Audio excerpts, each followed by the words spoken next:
Om Tat Sat. Welcome to Gyan Bhakti. We are currently studying Mysticism of Ramayana. Commentary is by my Guruji, Swami Jyotirmayananji, narrated by myself, Swami Nikhilananda. We are currently studying the Aranya Kand.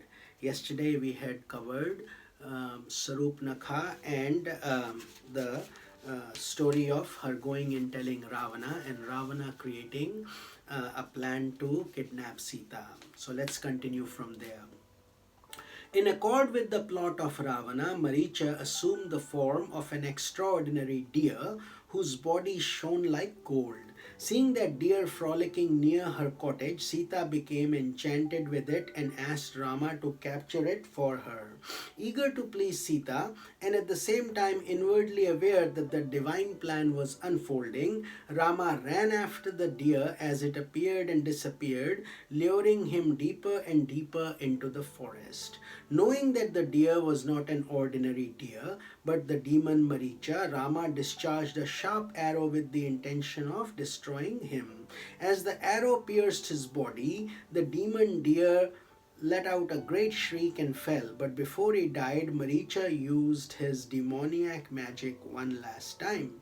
Assuming the voice of Rama, he cried out, O Lakshmana, alas, giving the impression that Rama was calling for help. Hearing these words from a distance and feeling that Rama must be in great danger, Sita insisted that Lakshmana run and check to see what had happened. Responding to her stern words, Lakshmana ran in the direction from which the voice had come. First, Lakshmana had refused, but then Sita became adamant. So he departed. However, according to a popular legend, he drew a line on the ground and told Sita that she was safe as long as she did not cross that line, and it's called Lakshman Rekha, which means the line created by Lakshmana. The moment Lakshmana went away, Ramana approached the cottage disguised as a Brahmin and asked that Sita come to him in person to give him alms. Out of respect for the wishes of a Brahman, Sita did as he asked and stepped beyond the line of protective force created by Lakshmana. Still in disguise, Ravana began telling her to abandon Rama and marry someone like himself who was more powerful. When she resisted, Ravana showed his real form, his 10-headed monstrous body, and declared, I am Ravana, the monarch of all demons. I can give you all that you want. No one is greater than me. Seeing herself alone, Sita shouted, O wicked ones, stay away. Rama is nearby and he is coming after you. These threats meant nothing to Ravana, and seeing that there was no way to persuade Sita, he took her forcibly into an aerial chariot.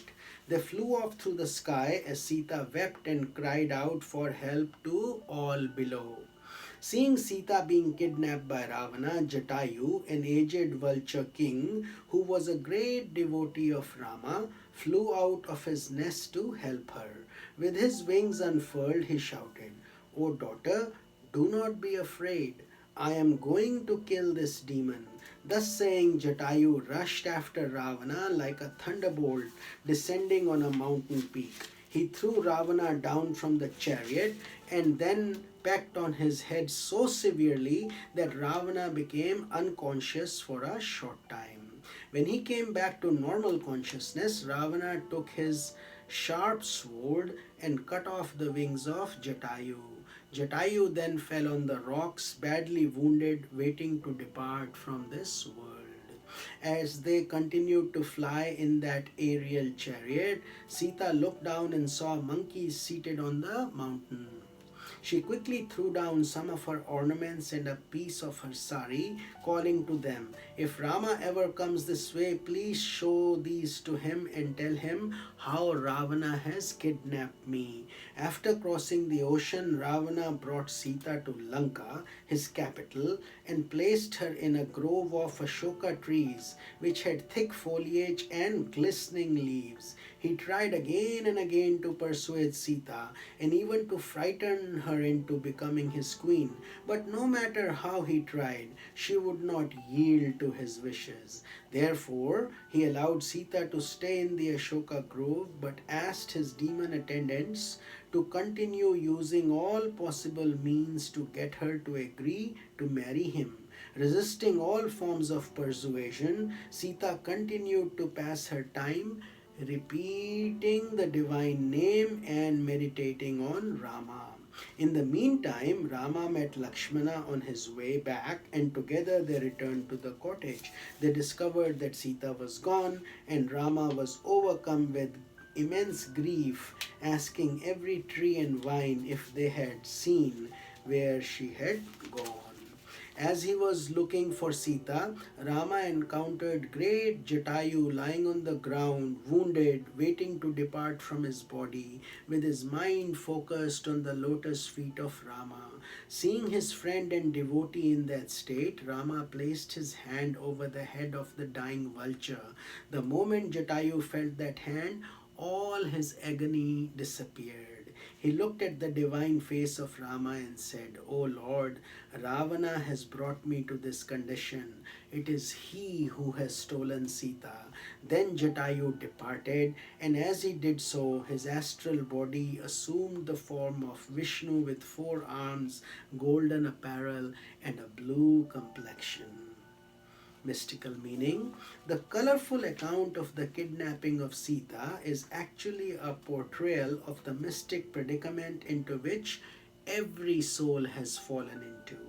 The soul is essentially Rama, all powerful, but in this realm of ignorance, the soul is lured into the world process by the golden deer, which is symbolic of greedy desire for all the temptations of the world.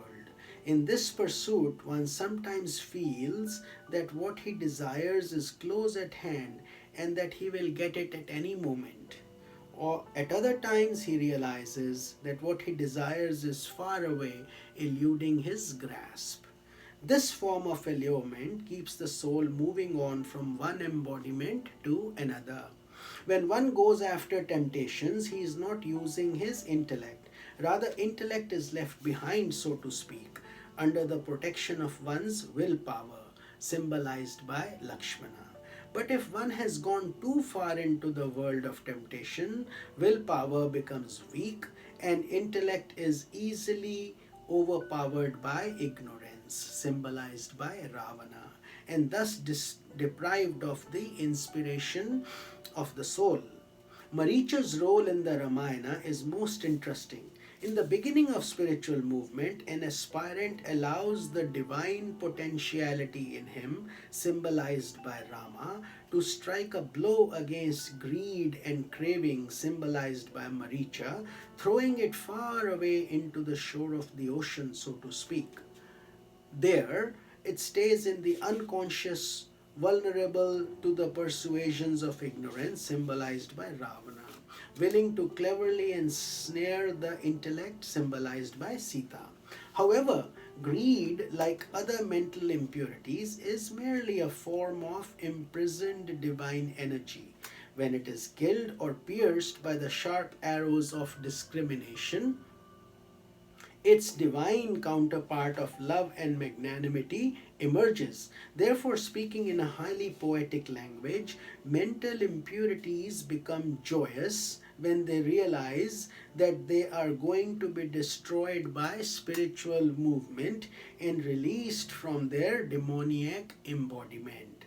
Jatayu, the vulture king, is the symbol of ritualistic religious practice on the spiritual path. Ritualistic practice intends to stop the effect of ignorance, but it cannot do so by itself. It shows the way that gives insight, so it has a great role to play, but in itself it cannot accomplish the task of removing ignorance. Rather, like Jatayu, it may be overcome by ignorance and killed, or it subsides, paving the way for profounder aspects of spiritual discipline, devout meditation, upasana, and reflection, which are. So we will continue this mystical meaning in tomorrow's satsang. This is Swami Nikhilananda. Om Tat Sat.